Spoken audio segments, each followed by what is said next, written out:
amplia territorialidad, existen recursos naturales, además del litio que comentaban las compañeras, recursos naturales muy abundantes, un recurso eólico muy abundante y de muy buena calidad, pero dado el desarrollo histórico de la geografía argentina, esas zonas con mayor potencial eólico se encuentran bastante lejos de los centros de demanda y de los centros de consumo.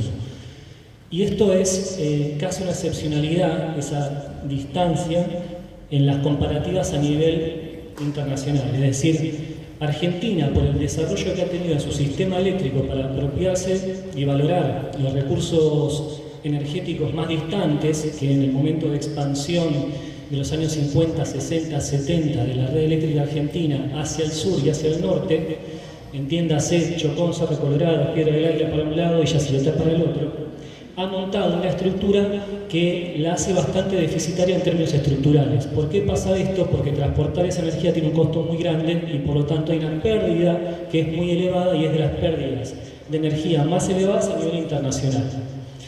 Cosa que a veces no está tan en la palestra ni de los propios estudios de geografía de la energía en Argentina, ese tipo de limitantes. Entonces, cuando uno empieza a pensar en términos de lo que habitualmente desde la economía se diagnostica como la restricción externa y cómo hacemos para hacer frente a ese problema, a su desarrollo argentino, este tipo de cuestiones de geografía económica, es decir, netamente geografía económica, es una limitante muy fuerte. Entonces, esto presenta un desafío en términos de gestión. Este pequeño aporte que vamos a hacer acá está dirigido a una única dimensión, que será la distribución geográfica de la generación eólica.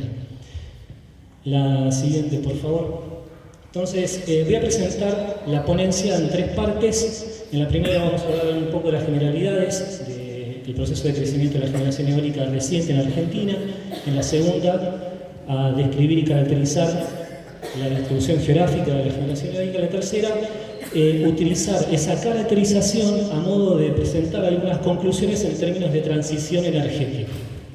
Entonces, lo que pretende mostrar ese gráfico, permiso, voy a estar más cerca.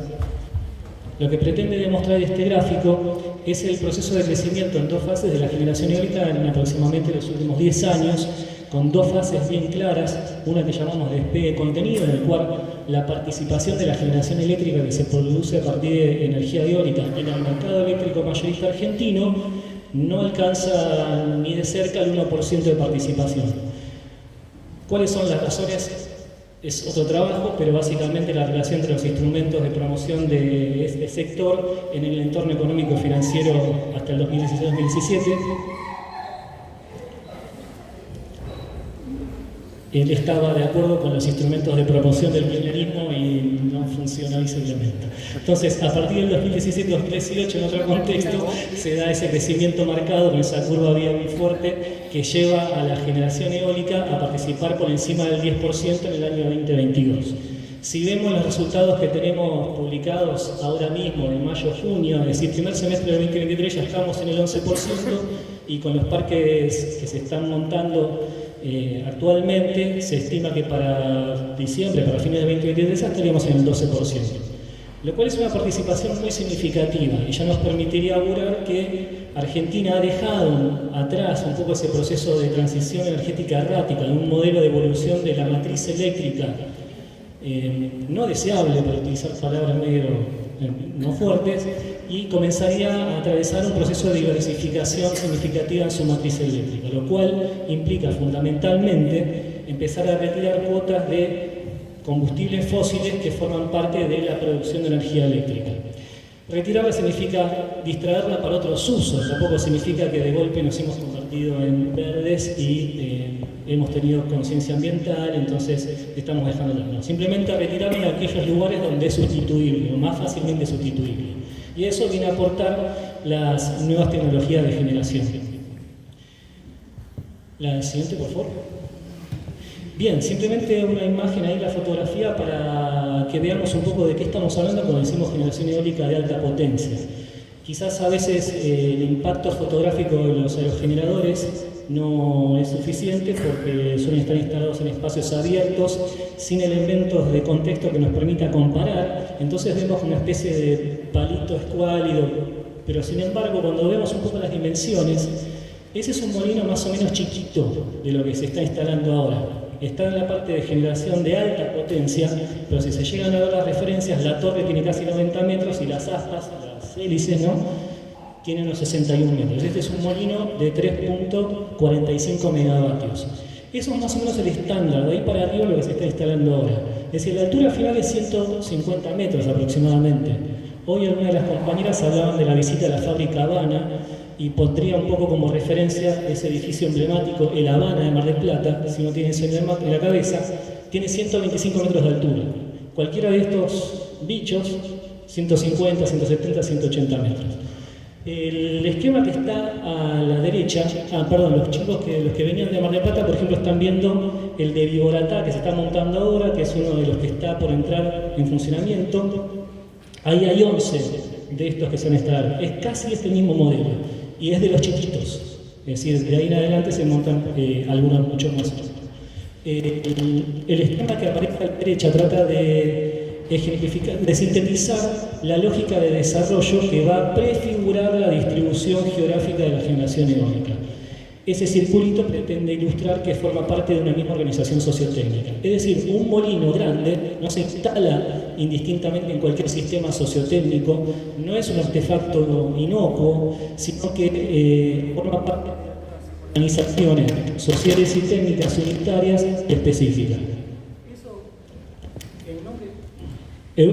El nombre,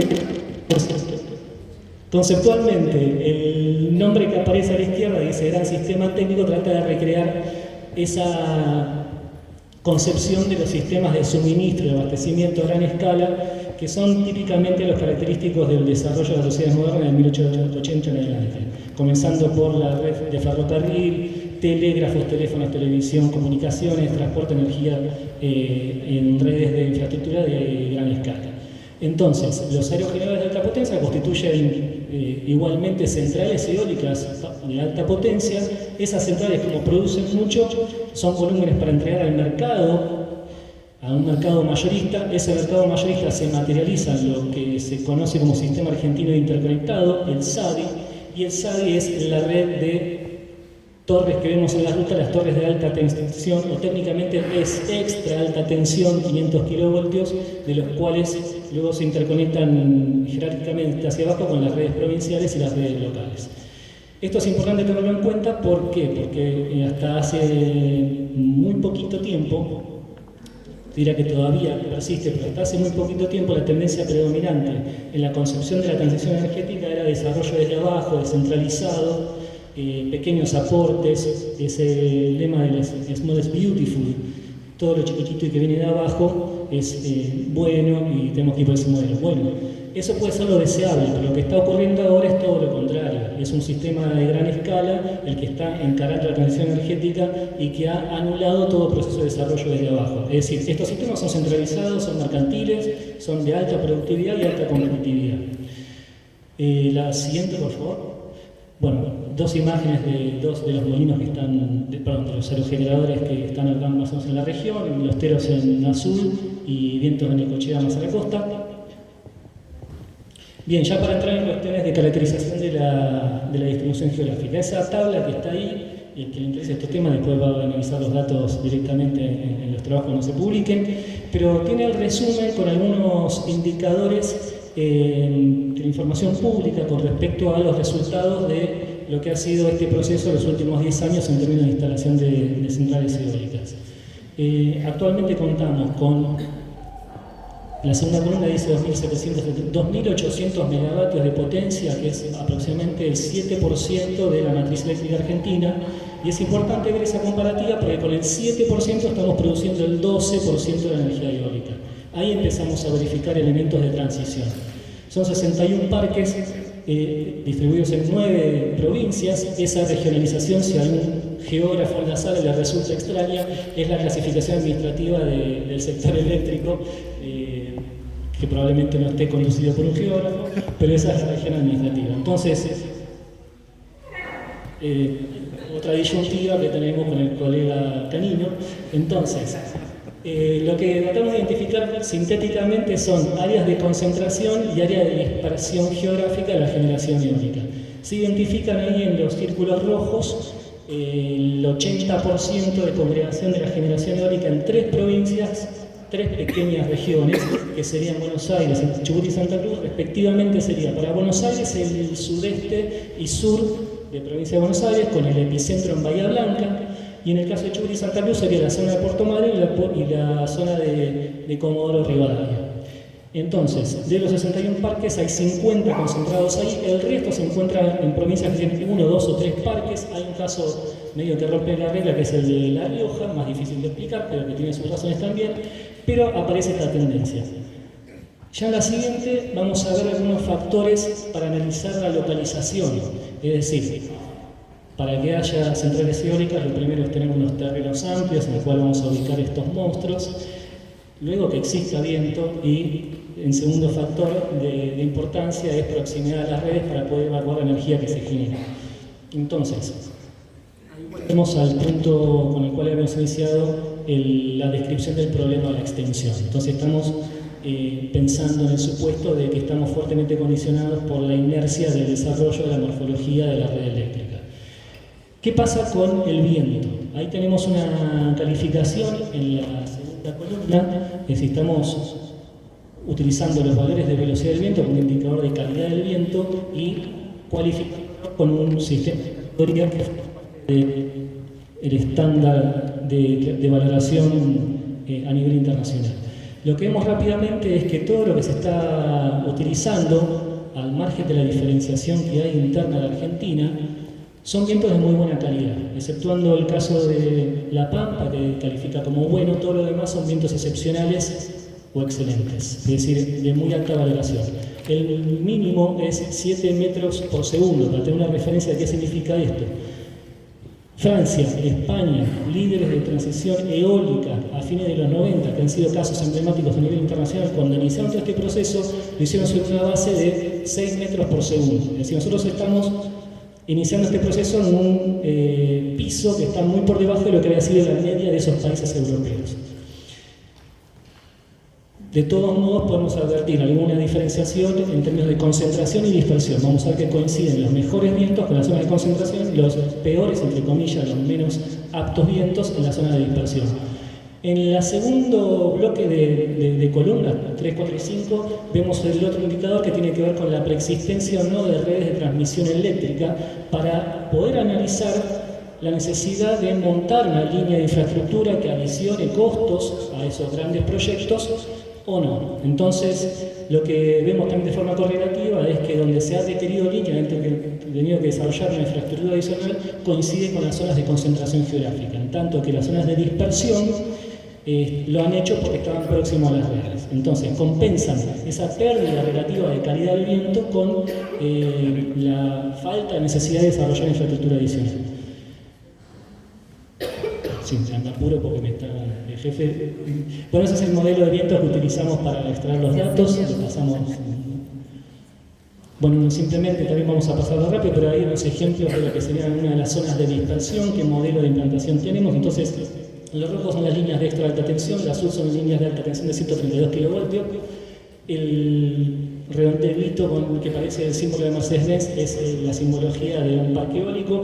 Eso se llama seccionar una red, es decir, simplemente donde pasa una línea de alta tensión, se corta, se interrumpe el circuito, se coloca un transformadorcito y se coloca la central eléctrica. Esto es un poco la complejidad que tienen las zonas de concentración, donde justamente por haber concentración hay más infraestructura, hay más centrales.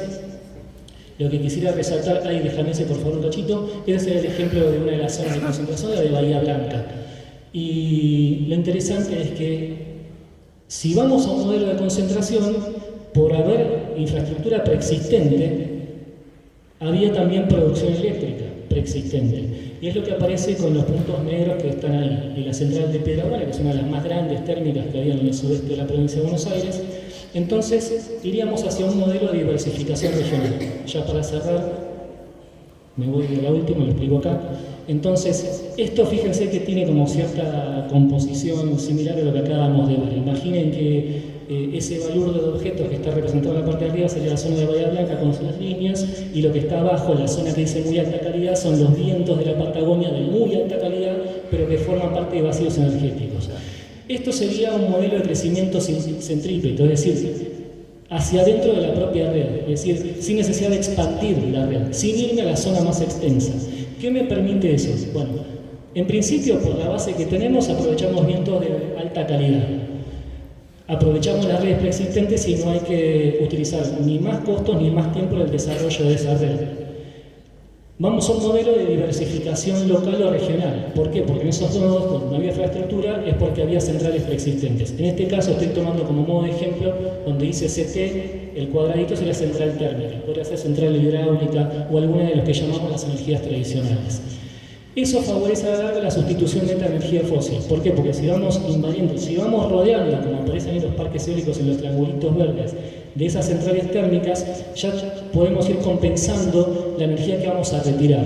Entonces, es mucho más equilibrado el desarrollo del funcionamiento del sistema y también la ecuación económica de poder retirar esa energía y poder compensarla con el aporte de la generación eólica. Liberamos capacidad de transmisión en la medida en que vamos presionando para poder retirar paulatinamente en el mediano y largo plazo. Las centrales térmicas son centrales que dejan de aportar a la red, por lo tanto libera capacidad de transmisión. Entonces ahí tenemos nueva capacidad para poder inyectar más parques, lo cual habría que pensarlo como un círculo virtuoso. Y finalmente, como todavía no aprovechamos los vientos de muy alta calidad, tenemos la posibilidad de respetar lo que tradicionalmente en economía política es la ley de rendimientos crecientes, ¿no? En este caso tenemos alta calidad y lo que nos queda por aprovechar a modo de incentivo, ya que tenemos una base que está funcionando, es ir a buscar aquellos vientos de mayor calidad. Si uno más o menos imagina en el panorama energético actual, los que vimos en Mar del Plata, la discusión con la plataforma offshore, eso se llama expandir la frontera petrolera, y expandir la frontera petrolera significa ir a buscar el petróleo al lugar más recóndito del planeta, lo cual me está hablando de rendimientos decrecientes, es decir, voy ahí porque no me queda otra, no es porque quiero, porque tengo la tecnología y nada más. Entonces, bueno, simplemente para la última de cierre, la última diapositiva, esto sería el modelo contrario si hubiésemos ido por la expansión hacia el sur, iríamos a aprovechar vientos de muy alta calidad, si vemos por debajo, dado que no aprovechamos lo primero, iremos a rendimientos decrecientes, un poco repitiendo el modo de aprovechamiento del petróleo, pero tendríamos que expandir la red, lo cual lleva más costo, más tiempo, aletarga todo el sistema, todo el estado de emergencia eléctrica, retrasa la sustitución de energía fósil y retrasa también la liberación de esa. Es decir, todos los fenómenos contrarios a lo que acabamos de ver. Muy bien. Necesito un vaso de agua.